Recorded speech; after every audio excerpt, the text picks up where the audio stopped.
Welcome to the Intriguing Beings podcast with me, Rou Chater. Season 2, Episode 1. Well, for those of you that have missed me, I'm back. I've actually been recording a load of these over the last few months, but I did have a bit of a break, so I'm sorry if you've been expecting more episodes and haven't been getting them. I set myself a goal when I started putting these podcasts together of launching a new episode every Monday at around the same time. And what I didn't really factor in was that while I had the broken ankle and a little bit more time on my hands, as soon as I became a little bit more able to do things, life takes over and you get busy. So I was in South Africa, desperately trying to hit these deadlines. And my life is just one big deadline when you look at it. I publish 2 magazines every 2 months, so we do 12 issues a year, so it kind of works out a magazine a month.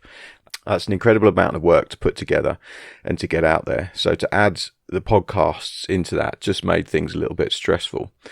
I also considered the fact that I really wanted these podcasts to be with interesting people, and if I was pumping out one a week, that's 52 a year, and I don't know at what point I get to the level where there are no more interesting people to chat to. I mean, I'm sure I'd never find that, but obviously I didn't want to lower the standard of the podcast by speaking to people just for the sake of it, because I had a deadline to hit that week.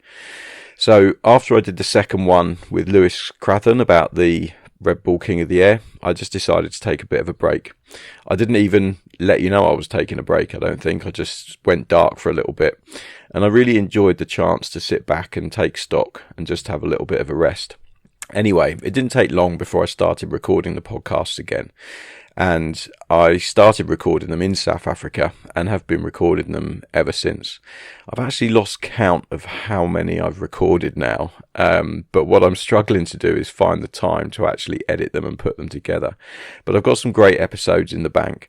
People like Robbie Nash, Ruben Lenten, which you're about to hear, Aaron Hadlow, and many others that I've been chatting to over the last few months. This season, season 2, I'm not going to be pumping them out every Monday at a certain time. My travel schedule is hectic, to say the least. I haven't actually been in the UK for the last 6 weeks, I don't think.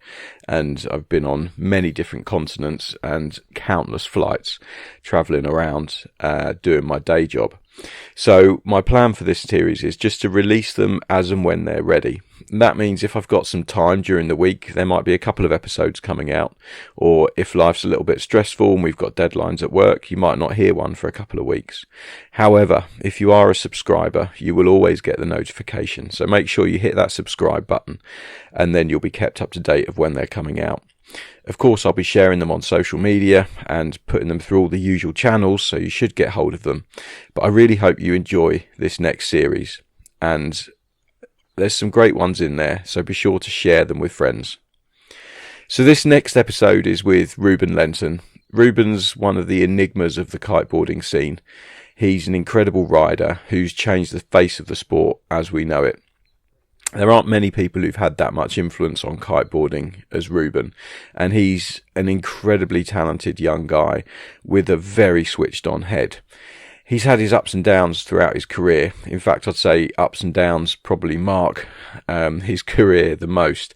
He had a really bad injury when he was competing on the world tour, which caused him to take stock and change the way he looked at what he was doing in kiteboarding. He then obviously had his massive cancer scare, which we talk about quite a lot in this interview, and it's a really poignant moment, and I was surprised by how open and honest Ruben was with his thoughts on the matter and how it's affected some of his family as well. And we don't talk about that in the podcast, but we do actually talk about my broken ankle, because at the time I was still recovering and Ruben was blissfully unaware of the fate that was to befall him this year, which was a really sad moment for me when I heard about it, because sitting down with Ruben in South Africa and hearing about his plans for the season and everything that he had set up ready for this year to do, it was a real shame to realise that he wasn't going to be able to fulfil a lot of those dreams. However, he's a very positive guy who's got the most amazing outlook on life, and when I saw him at the Kitesurfing Armada, he was smiling, happy, partying, had the same leg cast on that I had, but I know he's going to be back on the water soon. So I really hope you enjoy this episode. It's a great insight into one of the legends of kiteboarding with Ruben Lenten. So this afternoon I am sat with a very famous kiteboarder. He's one of the few people that I always say when we put something up on our website, it attracts a lot of attention because people know the name, they know who he is, and they want to see what he's up to, and that is none other than Mr. Ruben Lenten. So welcome, Ruben.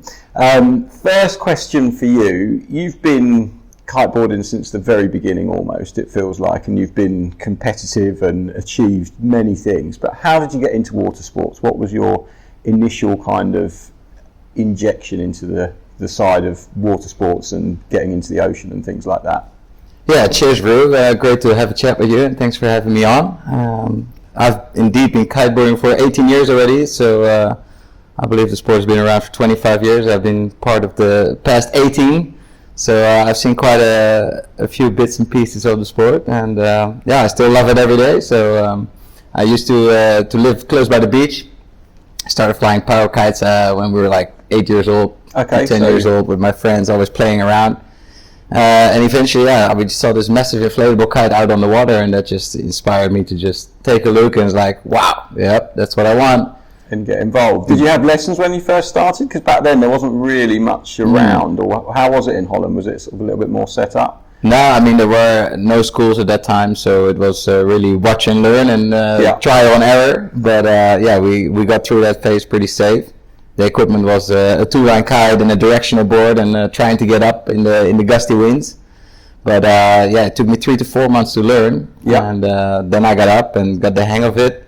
Then I got a 4-line kite and never looked back. You know, I started progressing, like jumping 360s and 720s in one session on that kite. So yeah, that just sparked me up and set me up. And you were always quite competitive in the early days. Like, when did you sort of realise you wanted to start competing? Because the scene in Holland's quite good. Like, you've got quite a good competition scene, and back then there was quite a lot going on, and you know, there's other riders like Kevin and Yulu, and you know that you're sort of surrounded by a core group of people that are all fairly talented. When did you realise that, okay, I want to start competing and I want to go to events and start working on that side of things?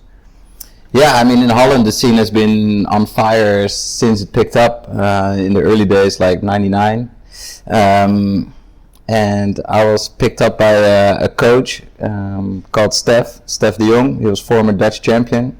And I remember going to check out the Dutch national championships in 2000. It was in Zandvoort. Yeah.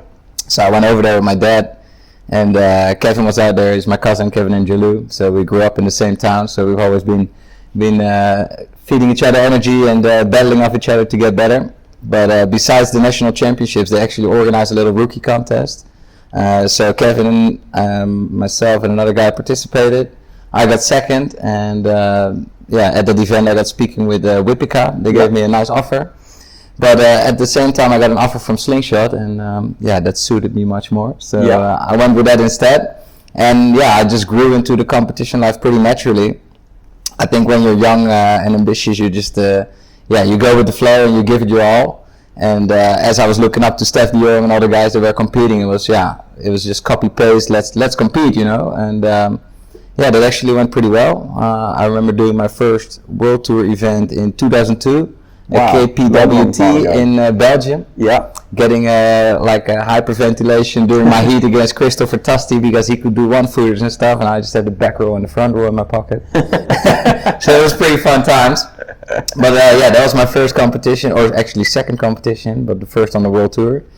And then in 2003, I actually went to Fehmarn to compete in the PKOA, the former Professional Kite Riders Association. And there I ended up, I think, 7th. And then I just knew that I wanted to do the full tour the year after. So all of 2003, I spent training. Went to Tarifa in the winter time to film some more tricks and really get in the groove. And it worked out really well because I was sponsored by this team and had this coach. I was able to travel the whole world in 2004, and that actually, I ended up 3rd overall on the PKR. How old were you back then? 2004. So 16. 16. So pretty young to be traveling the world, doing the world tour. That's what she said. Yeah. And at that time, that was when Aaron was obviously, you know, I remember there was a great rivalry between you and Aaron, but also kind of a good friendship as well. How did that kind of come about? When did you first meet him? Yeah, 100%. I mean, meeting Aaron, I remember clearly at North Sea Open. I think it was also in 2002 or 2003. We were both little grums, and he was from the UK, traveling with his parents in the camper van. I was there by myself with a coach, and we got along really well, you know, because we're so different personalities. We were able to learn a lot from each other and really respect each other for who we are and what we do. And we just became best buddies. And in my eyes, I've never been that competitive. I always found him a much better rider because he's just super technical. Always came up with new moves, and that just inspired me a lot to do all these crazy handle passes and to be amongst him in the finals. We've ridden quite a few finals together, actually. I was always just cheering him on and just enjoying the show, and I always to be there rather than stoked to be there. And I mean, I had a couple of nice tricks, but I was riding more for pleasure and just as powerful as I could than to win it. But sometimes I got the hang of it, and Aaron crashed a few times, and I landed a couple bangers. So sometimes I came out on top, and that felt really good. Yeah. But I'm not in it to win it. I'm just in it to enjoy it. I was going to say, because it always seemed like, I think it was around 2006, which was when we first launched the magazine. I remember we knew that we could put a video on the back of it, and the first video that we put on the back of it was actually you doing one of the first mega loops I think that had ever been filmed, and it was just the most incredible thing. And it was almost like you did the world tour for a few years, and then you discovered this more extreme style of riding, which is what you're known for. And at that time, everyone was just jaws on the floor, like, what the hell? Where's that come from? Like, what's he doing? What stage did you kind of go, okay, I'm not into following the world tour as much as I want to do, and I'm actually just wanting to start setting myself up as like a big wind storm chaser and following that kind of path in the sport? Because that was quite unique back then in sort of 2006 to be doing that sort of thing, I think. Yeah, 100%. I mean, I think it's all gone pretty naturally, and by just doing what feels good, you come on the right path, you know. You can never connect the dots looking forward, but always backwards. So, I just did my first world tour full on in 2004, got third overall. I was like, nah, next year I'm going to give it again. Bang. Got actually second overall in 2005. And then the next year I trained really hard, and then 2 weeks before the event started in Venezuela, I did my third kind of hammer pass on one tack, and my foot slipped out of my foot strap, and the board went in the water and just twisted my ankle. And then I was out for 3 months, so I couldn't compete to become world champion, or at least try. And I just sat at home, and your first injury is always the worst. You're like, damn it, my life is over, life sucks. And like, 3 months is forever. But then after a while, you start noticing that there's benefits in that injury, you know. I started learning more about myself, what I'm in the sport for, how to handle my body and mind better. And then I was like, oh, screw all these competitions. Like, I don't care about points or winning. I just want to have fun and fly as high as I can. So I recovered quickly. After like 3 months, I was able to ride full power again. And then a couple nice storms rolled into Holland, and me and my buddy just started filming and throwing these storm chase movies online, and that got some great attention. And that was really me. That is really me, storm chaser. So I think I kind of found my calling there due to an injury and staying at home. It's funny how things work out sometimes, isn't it? You're like, oh, there was a reason why my board slipped off and I broke my ankle, whereas at the time you're probably super gutted about it, and now you can look back at it and go, oh, yeah, that was kind of cool. Exactly, it always sets you up for something nice. When did you start, you're known for doing mega loops, and we'll get on to how that's progressed and talk a bit about the King of the Air later, but when did you start doing tricks like that and thinking, okay, I'm going to jump as high as I can, and then I'm going to send the kite into a huge kite loop at the apex of the jump? Like, when did that kind of start for you? Obviously, I remember it clearly, as it as it didn't come easy. No, I think it was even in 2003 when I was with Aaron at the North Sea Open event. I had this slingshot GTO kite, a really that was a beast. a really low aspect ratio kite with small wingtips, and I would just try and pull this thing around, but it would make the biggest kite loop and it would hit the water before me. But I just kept trying, and eventually I got it around and I landed it.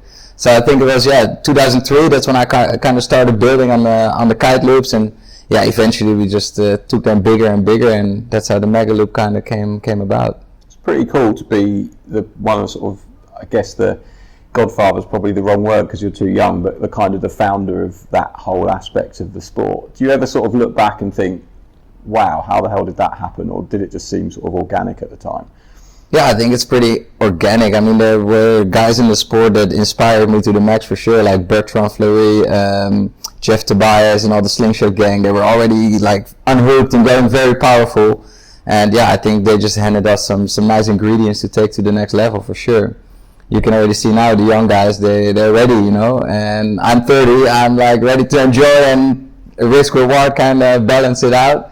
And yeah, it's just so cool to see how hungry these young kids are and just ready to take it to the next level, you know. And I think that's what we did back then, and that's what's happening over and over again. So are you quite happy letting the younger guys take the mantle now? Because I know that you still love storm chasing, you still love riding in big winds, and that's still your passion. But are you sort of at that level where you're like, I don't need to push it quite so ridiculous on doing crazy moves, I'm sort of happy where I'm at, and the young kids can come and break themselves learning all the new stuff? Or are you still kind of pushing to develop it further for your own riding, do you think? Well, it's absolutely epic to see these young guys take over and bring this new energy into the sport, because that's what we need. And I just learn a lot more about myself and what I like and what I want to get out of my riding and out of life. And that's how you know how you're going to take risk, you know. Of course, there's tricks that I absolutely dream of. Mega loop, unhook, and I do the biggest slim chance you can possibly do. But yeah, then the risk is huge and it can basically end my season, and that's not worth it for me. So I will hand that over to the young guns. I will give them some trick names and they can go play. But I like some ideas down the pub. Exactly. Like, yeah, try this. Go send it, boys. And yeah, I'll just focus on my riding, and I know that in 50 knots, 60 knots, 70 knots even, I'm in my element, and that's what I want to do more often, and hopefully bring some young guys along for the trip, or maybe go storm chasing with Aaron and Lewis. That would be epic. That'd be cool. So just having as much fun as I possibly can, man. And you've got into, sort of going a little bit back to the competition side of things, you set up the Mega Loop Challenge in Holland, and that was something that you kind of got behind and put a stamp out there for like the big European kite loop event. How did that idea come about, and how did you get into sort of running competitions and things? Yeah, I mean, Red Bull has always been a great supporter of kiteboarding, and I was fortunate enough to work together with them for 12 years. Just ended, unfortunately, but yeah, it opened up a lot of new cool doors, and that's wicked. But Red Bull always supported me to do projects, and after winning the Red Bull King of the Air in 2005, yeah, that was the event that I looked up to most, was most inspired by. And you beat Robbie in that event in Maui, didn't you? Yeah, that's it. That was pretty cool, beating Robbie Nash in his own backyard. I remember that. I was watching on the beach. I mean, he should have taken it though. Looking at his age, I should have just given it to him. No, it would have looked good on him, that's for sure. But yeah, working together with Red Bull, I just had the opportunity to organize events and really create a platform for the next generation. And extreme kiteboarding, take that to the next level. So we had an event going on in Holland with Red Bull Holland to check the highest jumps. That's what Red Bull loved. And then I came here in 2012 in Cape Town, and I was like, guys, let's do a Lenten Mega Loop Challenge, because I think there's quite some riders out here that are starting to pick up the pace. So let's check where we're at. So I invited a bunch of riders, and I wasn't competing because it was purely for the other guys to pick up the pace and get this bigger mega loops going. And that event turned out absolutely incredible, great action.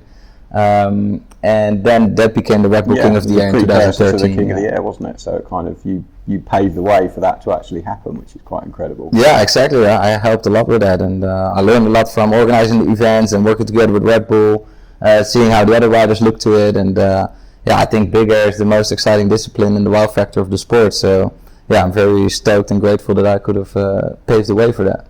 It's quite incredible because it really is the pinnacle of what I think the competition scene is. You look at that event that happened a few weeks ago now, and there's so many people on the beach, there's so many people watching the live stream, there's so many people amped about it and wanting any information that it's such a huge just monumentous on our sport, I guess, and that's quite cool that you were part of that. And a lot of people maybe don't realise that you were that ingrained in setting it all up all those years ago. Yeah, that's true. I've always been quite involved behind the scenes and trying to make things happen, trying to make a lot of people happy with the sport. First of all, by watching it and then trying it out themselves. I always try and get people into kiting by saying, hey, it's like getting your driver's license, you know. It's like you need a couple lessons, but then you have freedom for life when you get it, you know, and you invest in your first quiver, and then you just express yourself and become really happy, I guess. How did the King of the Air go for you this year? I know we spoke about doing this podcast, and you were like, can we do it after, so I know how well I've done? And it was like, yeah, okay, rather than doing it before. How did you feel the event went for you this year? Yeah, I think the event went very well with me, or for me. I was just in there to have fun. I was not really in it to win it. I was just doing what I could. The wind wasn't super strong, the waves weren't super big, but it was a beautiful display of action by all the riders, and yeah, I was just enjoying every part of it, every moment. And like I said, I'm not in it to win it, otherwise I would have trained way harder and put my balls on the line. But yeah, I mean, Kevin, super athlete, he's been training all year long. He's the fittest beast on planet Earth, and it was amazing to see him. Neil was absolutely perfect, and the smooth rider he is. I think he even landed some new tricks he's never been done before by himself. So I think he was really stoked. So yeah, went to the right person. Yeah, no, I think it's the King of the Air is more of a showcase, air style, smooth, and yeah, I think he deserves it for sure. And your Mega Loop Challenge event in Holland still more of a focus on Mega Loops rather than, you know, the King of the Air has kind of progressed into board offs and big jumps, and I think 70% of the scoring is for height, whereas your Mega Loop Challenge is more about really, really strong winds. Like, you only run it on a weekend when it's nuking, right? There's certain prerequisites before you even make the phone calls. That's it. Yeah, Red Bull changed the name to the Red Bull Mega Loop, so the Red Bull Mega Loop Challenge is gone. I don't have much to do with it anymore, but I'll probably host there if I'm around, and definitely check it out. But yeah, this event is just focused on pure Mega Loops, because in my eyes that's the most extreme move that you can possibly do with a kite. So when you're in the heat, it's really funny because they can win with one stick Mega Loop. And I think that's what you need to focus on in like super strong winds, to find this perfect gust, perfect kicker, and then just hop the most insane Mega Loop and wow the fans and yourself all along with that. So it's great to see that event happen again, hopefully in this season. And in your eyes, what makes, you know, I was chatting to Lewis about this, but what makes a perfect Mega Loop for you? Like, what are you looking for if you're watching someone and saying, yes, that's a good one, or if you're doing one, when do you know, yeah, that was a that's a good question. I mean, every Mega Loop is unique and feels kind of different, and that's why I keep doing them still after 15 years of hocking them. I still do them and I can't stop doing them.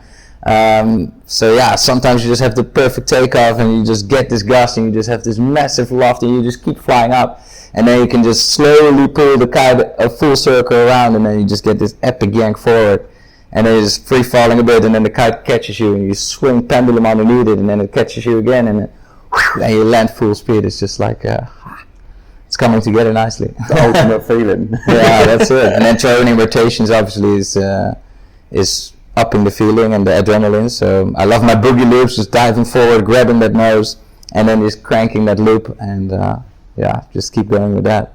And what's the worst injury you've had pulling moves like that? Because there's been some horrendous crashes over the years at the King of the Air, and also outside of that event, and at the Mega Loop Challenge as well. So what's, you know, for you, have you had any really nasty ones from that? Yeah, I mean, I've seen quite a few stars and almost passed out on the water for sure after a couple nice cartwheels. But yeah, I basically ride pretty safe and sound with my Mega Loops. They're so dialed in that it's hard to add on to it, hard to take away from it. But yeah, it's all in my muscle memory, and yeah, I ride pretty smooth. But I most of the time injure myself with handle pads and these low wake style maneuvers. That's when I bust my ankle or my knee. I like to just fly high and land smooth. Yeah, gives you a bit of room, doesn't it? If you're up high, you've got a bit of time to actually sort the landing out and get the kite to catch you, whereas when you're down low, it goes wrong very quickly. I mean, some of my biggest crashes must have been in the King of the Air as well. Like, I missed one of my handle passes just because I didn't do them for a while, and I just missed the bar and just came down super hard, and that bruised my ankle joint a bit, so I was limping for a few weeks. But now it's all back to normal, and luckily the body is healing quickly, and we can enjoy. Where do you sit on the fence with the safety aspect of those events? Like, are you an advocate for you know, helmets and body vests and things like that, impact vests, or are you kind of like, that should be your own choice, whatever you want to wear, whatever you want to do? Yeah, I mean, for the events, I think it's we just voted for letting it be the rider's choice whether you want to wear an impact vest or protection, because of course taking yourself out of your comfort zone, there's going to be risk. So definitely protect yourself with an impact vest if you are not that comfortable yet, or if you want to push it, and it just protects the ribs all along. But in an event like that, some riders didn't want to ride it because it still restricts a little bit, and you just want to be free. You're not as aerodynamic, and you rotate maybe a little bit different. So for the event, I think it should be rider's choice. Looking at the past 17 years from my own riding, or the past 15 years like the extreme riding, I barely didn't have any major crashes. Like I always skip out or pull through, and I don't think the impact vest would have benefited me that much. But definitely for the guys that are just learning how to loop and want to get out of their comfort zone more often to progress, then definitely wear that impact vest to save a couple ribs along the way, It's 6 weeks out when you break your ribs, isn't it? The ribs are gnarly. Breaking is fine, but bruising them, like, oh. Yeah, really sore. Aaron had a mishap this event, didn't he? Some muscle or something like that. But I guess if it's internal muscles, then even if he was wearing an impact vest, it might not have had any effect on it, I guess. Yeah, the pro riders should just land their shit now. They shouldn't be crashing, they should be better than that. Exactly. So to sort of swing around, there was a massive event in your life, which is being talked about a lot, but I feel I wouldn't be able to do a first podcast with you, and I'm sure we'll do a few over the years. My wife, she's up now. When you got the news, I think you were in the US at the time, and you found out that you'd got cancer. So what happened there? Yeah, that was quite a shocker, as you think you're young and strong, traveling athlete. My wife, Nikki, she had just quit her job after me nagging for a year. I was like, stop being a lawyer, please. Come hang out with me, travel the world. Exactly. I've got plenty of work, please, let's do this. And 3 weeks in, we traveled to the States to head to Burning Man Festival. And 3 days before we went to the festival, I'm like, waking up in sweat and just feeling like this pressure on my chest. And I was like, probably some inflammation or a cold or a fever or whatever. But let's go to the hospital just to check it out before we head into the desert. And they took an X-ray, and then I sat in that room. I was like, hey, what if it's something really bad? I was like, that could be, I don't know. And then the door opened, and the doctor, I looked him in the eye. I was like, all right, I'm in for a ride. Then he was like, you got this 9 by 9 centimeter tumor on your heart. 9 by 9? Yeah, it was like really bigger than a tennis ball. And it was like pressing on my nerves and my vessels, so my head was swelling up because the blood couldn't flow properly. And then I was like, okay, I'm dead. I was like, okay, I screamed for like 5 minutes. I was like, that's crazy. Yeah, just like all kinds of emotions came through, and I was like, I lived 10 lives in one already. It's like, I'm good to go, And then after 10 minutes, you're like, okay, survival mode kicks in. What do I have to do to fix this? And then I just went on a journey to deal with this. And luckily, my friends were connected with the Stanford Hospital, so I could go in there very quick and easy. And I was looked after by the best specialists in the world, which still took them 2 weeks to find out what kind of tumor we were dealing with here. It turned out, so every day in the hospital, we were like, okay, what is it? What are we going to do? Yeah, tomorrow we know. For 2 weeks, I was like, that's quite a long time to be sat in a hospital bed. Obviously, with all the mental stuff that you're dealing with, and the worry, and and for Nikki as well. It's crazy. Yeah, luckily, Nikki was by my side. She handled it like a champ, and she was such a good support. My dad flew right in. My brother and his wife were in the area, so they came over, and it was really nice to have that support. But at the same time, you're in the hospital. There's this guy in your room, he's dying, he's just been given up, and you're like, fuck, okay, we're in it. But it's also the place where you can see that it can always be worse, so I like focusing on the bright side and looking at the benefits of the situation. And after 2 weeks, they told me, okay, it's a medicinal gray zone lymphoma with a Hodgkin's and a large B cell. Which was a very seldom and aggressive type, so they blasted like 30 liters of one of the strongest chemos at it, which made me lose my hair and everything, but it also killed the tumor, which I'm very grateful for. So did they operate or just use chemo to get rid of it? Yeah, just chemo, because if you start cutting in aggressive tumors, then little bits can sprinkle and spread around. Yeah, and they might have wanted to do radiation, but after the second scan, everything was gone, so I didn't need radiation. Wow. That was great. That's pretty incredible. And How long was the chemo? The chemo was for 6 months. Every 3 weeks, I had to do five days of chemo. So then the first treatment I did in Stanford, and then I was able to fly back to the Netherlands. And there I could pick up a bag every time and just walk outside the hospital with like a little meter. And then I remember one time I went to Amsterdam Dance Event, to this party where Rou Chater was playing. I had my bag of chemo here hanging around with a little pick line into my vein. I was like dancing there at 6 in the morning. I was like, I'm doing great. Yeah, styling. Everybody was like, what the fuck do you have? It's like, more drugs than you, dude. So, I mean, it was a roller coaster, but yeah, it definitely made me feel very loved, as I got a lot of support from everyone around the world. And yeah, just the recovery process, rebuilding your body, rebuilding your career, it's been amazing. Yeah, how was it when you got back on the water the first time? Yeah, I remember the day clearly. Like, I was looking forward to get wet, but my muscles were not so strong, so I was doing a lot of yoga to get back in shape. But then the iForce crew were filming for chapter 1 here, and I was like, okay, I gotta ride that surfboard. I mean, I look like a kook on the surfboard because I never do it. The day will come though. But yeah, I remember jumping on there. Everybody was there, Aaron, Kevin, Jalou, Bruna, and we just had a great time out on the water. And just, I didn't have any eyelashes or eyebrows, so the water just goes straight into your eyes, and it's so annoying, you know. It's like, it was a different sensation, but definitely ignited the new love for the sport. Definitely. Yeah, and got you back on, because you came out here and you were here for the King of the Air. I remember you were, you know, still obviously recovering and weren't competing in it, but you just got to sit and watch. And exactly. And that was painful. That must have been tough. I remember being on the beach, and finally they scored some epic conditions for the King of the Air, with like big waves rolling and a full blasting wind.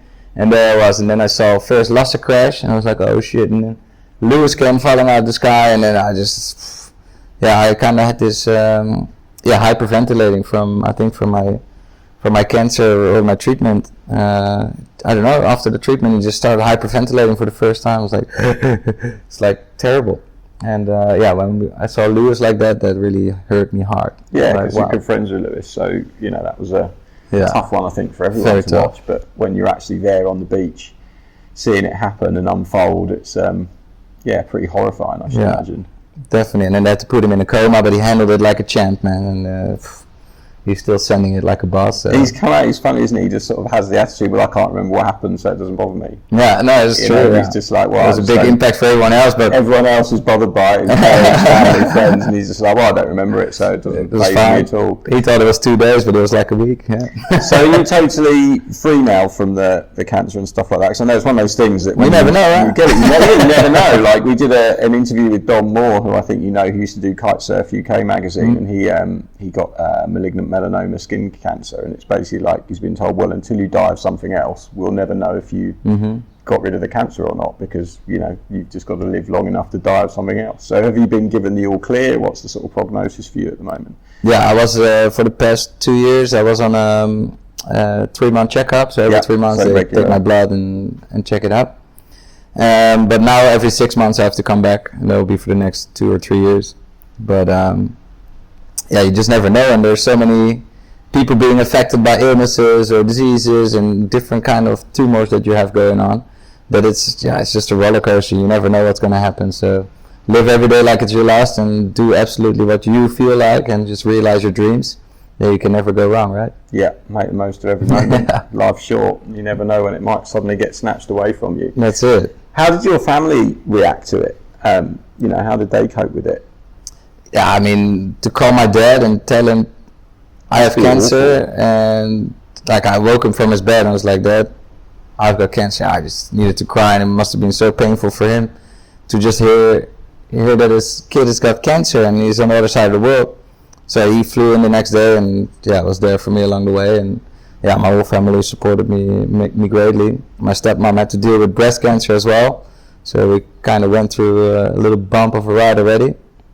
But yeah, I think it brought everybody closer together, and just made everybody grow as a family and individuals as well, I guess. Yeah, it does make you realise, you know, who's close to you and who cares for you and stuff like that when things like that happen. I think that's quite important. Sometimes it's easy to forget, and then you suddenly get a big reminder and you're like, yeah, family's a real key one. Exactly, yeah. Yeah, my mom, I haven't spoken to her for 3 years now, unfortunately, or 4 years. I don't know, she couldn't really deal with it and already had like a pretty difficult past. So yeah, not in touch with her, and that hurts me deeply sometimes, but I can give it a nice space. I hope she's doing well. But yeah, she doesn't want to see me anymore, so it's kind of harsh. Yeah, but she's mentally a bit disturbed, I think, and yeah, I hope she's alright and that I can get to hug her at some point again. Well, let's hope so. You never know. Never say never. Exactly. And you do an awful lot of travelling. You know, you're on the road seemingly constantly. You know, I've rocked up and where's your next trip? I'm off to Argentina after being in South Africa. How do you find, like some people, you know, that sort of disjointed lifestyle of never really feeling settled? How do you deal with it? Yeah, that's actually pretty funny. I just nailed down my whole calendar for the year, so it's back-to-back traveling and lots of exciting projects, and I just make that schedule with a big smile on my face. And of course there's going to be ups and downs and difficult times, but yeah, this is what I've been doing for the past 17 years, and I think traveling and adventuring has been in my blood forever. So to me it comes very natural to not have a stable base, because I already moved houses before I was even 10. I moved 10 times already. I moved schools like 4 times, and I don't know, I'm just used to making new friends, being in new places, and yeah, that's when I flourish, I think, and that's when I'm in my element. Do you have anywhere that you consider home? Yeah, Nicky and I just rented a very cool apartment in Scheveningen. Yeah. So we just made the move to Scheveningen, The Hague, and that feels like home now. So yeah, I think we're going to be spending more time there in the future to call it a bit more stable. And of course here in Cape Town, South Africa. Yeah, you spend a lot of time in Cape Town, right? Yeah. So how long have you been here this trip? For the past 13 years, I've been coming here 3 months at a time, December, January, February, always. It's my stable time. So that's my stability, if you talk about so. Yeah, you get, I'm going there for 3 months and I'll be settled and unpacked and everything will be where I want it. Exactly. Rather than living out of a bag and jumping in and out of airports and things like that. Exactly. And this year as well, partnering up with Mercedes, so they supply me with some awesome vehicles to shoot with, and that's very comfortable, of course, traveling with the camera crew, having some nice vehicles, and yeah, just have a really cool tour where we're going to be visiting lots of spots around Europe, and just hitting when the forecast is hitting. So I'm looking forward to that. Nice. And have you got any video plans for things like that? Is there going to be a film out alongside it? Yeah, for sure. I don't want to start vlogging. I mean, Kev is already the master of that, and lots of other Dutchies are like vlogging the shit out of it. I mean, all over the world. But yeah, I mean, it seems like it is what people really want, like just the real stuff. But I just don't. You used to do that thing with Aaron, didn't you? That was that. Yeah, that show that you on the loose. Yeah, on the loose. But so yeah, those are more like vlogging before vlogging was a thing. Exactly. You were there before anyone really. Yeah, that was pretty fun, but there's some more storylines and really showing people something about the places, and I don't know, but for this year I want to work together with a few top creative directors or DOPs that can totally use all their creativity and join a trip with me and then create what they want to create, just to keep the diversity of the content up, and yeah, work with new people every time so we all keep learning and sharing beautiful moments. Cool. And the other thing I was going to ask you about is you got picked up by Slingshot early. You stayed with them for ages. Then you made the move when everyone did to go to Best, and then that all fell apart as it did. And then for 3 years, you've kind of been probably, I have a list of maybe 5 kiteboarders that when people ask me, like, who are the people that are movers and shakers in the industry, like if you know mountain biking, there's a guy called Danny McCaskill. When Danny McCaskill does something, everyone stands up and watches, and I sort of always say it's like you, Hannah Whiteley, Aaron. If we get a video land on our desk, it's like put that video up straight away because it's going to get loads of people watching it. But for 3 years you didn't have a sponsor. That's it. How the hell does that happen? Yeah, I mean, it was pretty hard. Was that after Best? You basically didn't pick up another sponsor after them? Is that what happened? Yeah, that's what happened. Like, I jumped on Best because they had new investments and new projects. I was able to develop my own kite with them. But then, yeah, they mismanaged the whole thing. We weren't able to pay the factories, the riders, the employees, and yeah, basically just turned into a big shit show. I just won a lawsuit against them, so hopefully there's still some money to get paid. And yeah, then I was just looking for what do I want to do next. Am I going to make my own kite? Because I know exactly what I want, I know what I want to build. And yeah, and you've just built a kite with Best, right? So yeah, so I kind of knew and had some context. But yeah, it seemed like a lot of work, and like the numbers were going to be that great in the beginning, and it will be quite a struggle. So I was just really looking for 3 years. Okay, who is the perfect partner for me, and who do I want to commit the next terms to, you know? And then I was testing an ozone kite 2 years ago, but then I don't know, I had it on the wrong bar, the wrong settings. Didn't really take the proper amount of time out to test it, and so that took another year. But then ozone came to me last year, and we found each other again, and it's like, this is how the kite works. I was like, sweet. And then I was just enjoying the C4 already in Brazil, and now they just launched the new AMP kite, which I truly love. It's an amazing kite, and just working with the whole ozone team, and wow, it's what a feeling. It's like they're all so passionate about the sport and about especially the product, you know. That's what their biggest passion is. They own their own factories, they just invest their own money very wisely and properly, and it's just a big honor to be part of that team and bring some new energy in there and help them with some sales and some marketing. And I think we make a really good team. So yeah, because you're not just a pro rider for them, are you? You're sort of helping them out with marketing. Too old for that. Too wise. You're doing, you're not just riding the kites. You're helping out with the marketing side of it and everything else, and bringing something else to the table, I guess, rather than just being a sponsored rider, which is quite cool. 100%. Yeah, I think I've got much more to offer than just being a sponsored rider and just doing some photo and video shoots. Now, behind the scenes, I'm involved in the R&D and like I said, the sales and the marketing, and really just bringing this new energy to ozone, letting a lot of people try these kites because they truly work well, and I hope a lot of people will progress in these kites as well. So what are you riding at the moment? The AMP? Or? Yeah, I'm riding the AMP V1 on 4 lines or 5 lines? I ride it 4 lines. It's a 4-line progressive sea kite with bridles. This bridle allows you to tune it as well for unhooked freestyle, and it makes the kite a bit more forgiving to just make you progress and learn new tricks easily. And are you going to be working with them on boards? Because I know for a long time you've been working on boards and you've had your own board range and board company. What Ozone just launched their own board range last year. Yeah. So is there going to be a tie-up there? We're going to see Lenten Ozone boards coming out? Yeah, I mean, boards have always been really important to me. That's why I've always been working on my own boards. Like for the past 2 years, I had my carbon one here from South Africa. Then I was working with Lou for a bit, which was amazing. And then Ozone launched their own board factory and came up with some epic boards. And I grabbed the Torque 138, put it under my feet, and I was like, okay, that's magic.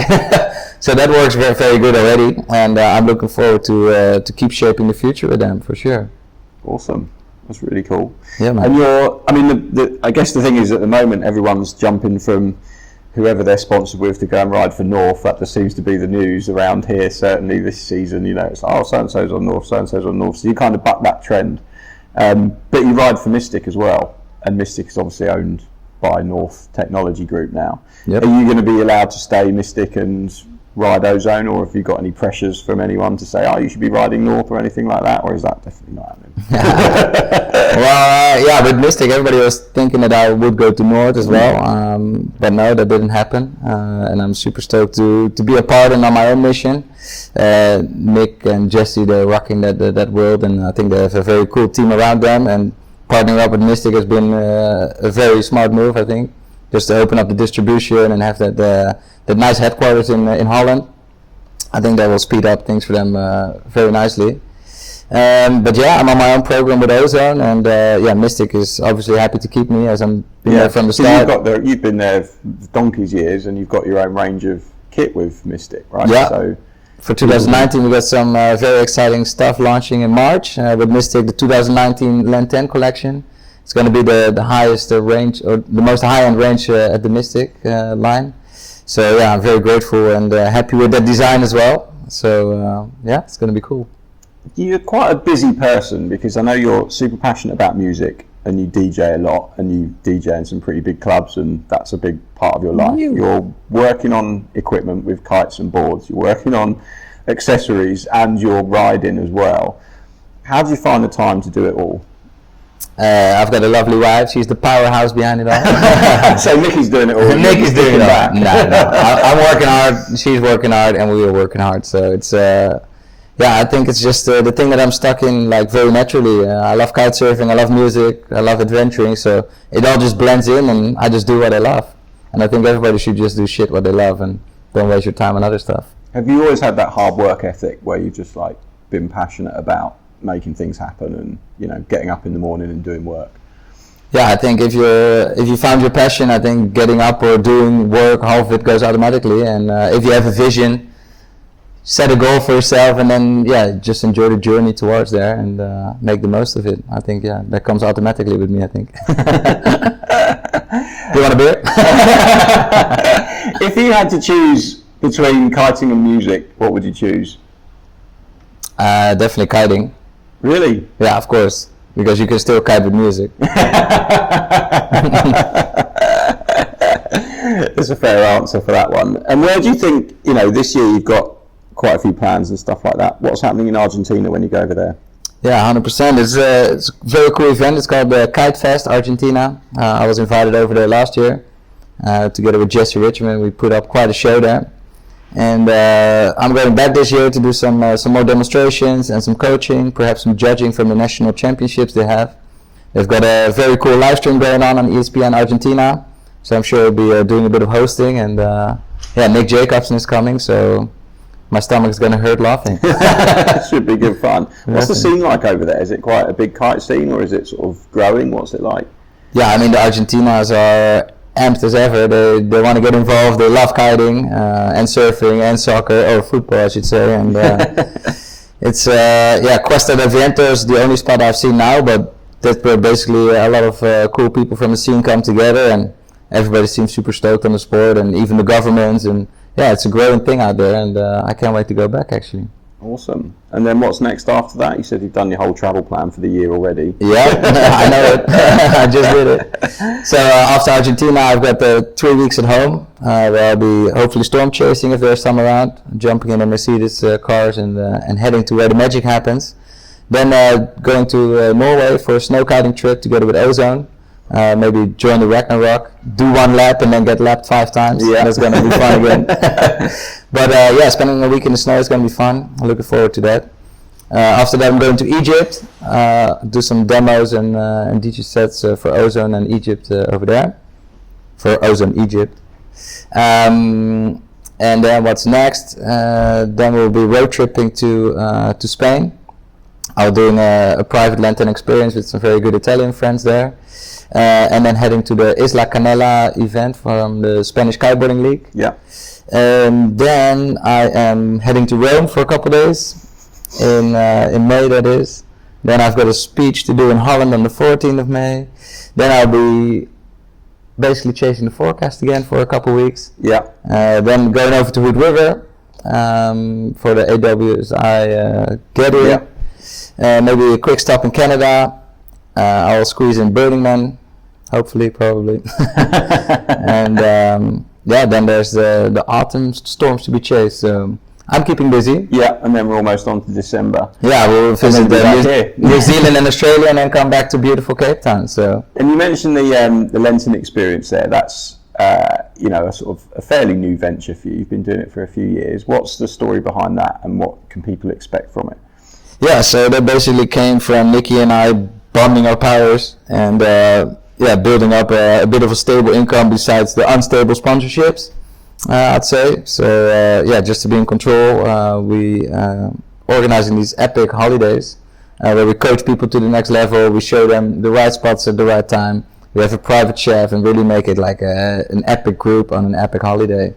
I love coaching, helping people progress. It's actually pretty easy because with a couple tips and tricks, with some videoing, you can really break some boundaries for these people. And the stoke is unreal, man. They come off the water with the biggest smile. And I mean, meeting new people is something I love always, and bringing people together, connecting them. And we started this last year here in Cape Town, and we've done 6 so far, and even some private ones. So the coaching is definitely becoming a bigger part as well. And book a lesson if you want it. Book a lesson if you want it. Or a trip. Get involved in the Lenten experience. We'll announce new dates soon, so keep an eye on lentenexperience.com. Keep an eye on the website, ready for the new dates to go up. And we've talked about your travelling, and you've travelled extensively, and you're seemingly always on the road. Is there anywhere that you haven't been yet that you really want to go to? Oh yeah, there's been many places where I haven't gone. I've only gone to the beach and when it's windy, and maybe the clubs. But I'm not that much of a tourist anyway. Everything Remarkable is on Google Maps, I'd say, or on Google Images, I'd say. So check it out there. Take a little tour if you really care. I just like good vibes with good people, hanging with the locals. There's definitely a few spots where I'd love to go, like Madagascar, Greenland, Socotra Island, off the coast of Yemen. There's an incredible island where there's a unique species of flora and fauna nowhere else to be found in the world, like 300 of them. So. I will keep on exploring and having good times with good people. Keep on adventuring. That's it. Awesome, Ruben. That's been fantastic to catch up. What's up with you? What am I doing? I'm busy fixing my ankle. That's what I'm doing. How long? It's been 6 months. Okay, looking good. Got another 3 to go. Okay. So it was a pretty bad break. It involved foot going on backwards. And everything, all ligaments, tendons, and all bones. Bang. All completely gone. So 3 days in hospital, mountain biking in the Alps. So my life has been put on hold whilst I fix that. But it's been good because I've been more positive around work. That's it. Suddenly you can't kite surf, you can't mountain bike, you can't do all these things. You've got all this extra time. So we've just been working super hard, getting these podcasts out, things like that. So actually, this is the first time ever I'll go back to the UK on Thursday, just after you, and I've got no plans. Oh wow! So how good is that? Yeah, it's really bizarre. Normally, like you, it's like, so I go there and I go there and I'm doing this and doing that, and it's like less freedom reign. Yeah, you'll be guided on the right path. I'll see what happens. So we'll see what happens when we get there. That's good. Everyone is always at the right time at the right place. So it'll work out. Keep enjoying. Something will come along. Exactly. Awesome, Ruben. Nice spirits, bro. Thank you very much for that. Appreciate it. That was fantastic. There we have it. Season 2, episode 1 in the bag. I hope you enjoyed that one. I really did enjoy listening back to it. I actually recorded it way back in February and didn't listen to it until a few weeks ago. And when I listened to it, I suddenly remembered how much I enjoy putting these podcasts together. And I hope that comes across for you. I know some of the feedback that I had in the past was that these are enjoyable conversations to listen to. So if I enjoyed listening back to it, I hope you really did too. I'm going to get to work on the next one, which is going to be with a gentleman called Rou Chater, who is the kite designer for duotone kiteboarding. And that's another interesting chat about where kiteboarding design is at this stage, with an incredibly talented man. So, Ruben Lenten's done and dusted. Ralph is up next. I'm not sure when it will be released. I'm about to jump on a plane to Morocco. I have edited the podcast. I just need to do the intro. So I'll try and get that one done, perhaps while I'm away. And you never know, it might be out soon.